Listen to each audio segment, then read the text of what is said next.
যেহেতু বেশিরভাগ ওভারিয়ান সিস্টই নন ক্যান্সার বা বিনাইন, তাই অনেকেই মনে করেন সিস্ট মানেই বোধহয় ক্যান্সার নয়।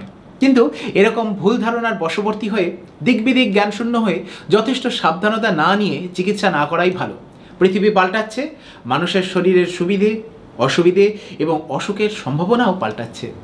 কোন ক্যান্সারের সিস্টকে যদি নর্মাল সিস্ট হিসাবে অপারেশন করা হয়, তাহলে ভবিষ্যতে শুধু দ্বিতীয়বার অপারেশন করার যে প্রয়োজন হবে তা নয়, প্রথম অপারেশন থেকেও অসুখ পেটে ছড়িয়ে পড়ার সম্ভাবনা থাকে। তাই আগে থেকেই প্রস্তুতি নিয়ে এগোনো ভালো। যদি দেখা যায় সেই সিস্টের মধ্যে কমপ্লেক্স সিস্ট বলে কিছু লেখা আছে, সেক্ষেত্রে বাড়তি সাবধানতা নেওয়া প্রয়োজন।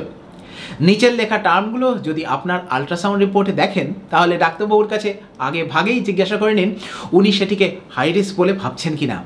এ কথা ঠিকই, আল্ট্রাসাউন্ড, এমআরআই এবং ব্লাড টেস্টের উপর নির্ভর করে সব সিস্টকে অপারেশনের আগেই বলে দেওয়া সম্ভব নয় যে এই সিস্ট কী ধরনের। কিন্তু সিস্ট যদি কমপ্লেক্স হয় বা যে সিস্টে মেনোপজের পরে তৈরি হয়েছে, তার সিমটম থাকুক বা না থাকুক, সেই সিস্টের অপারেশনের জন্য যথেষ্ট সাবধানতা অবলম্বন করা উচিত অপারেশনের আগে থেকে।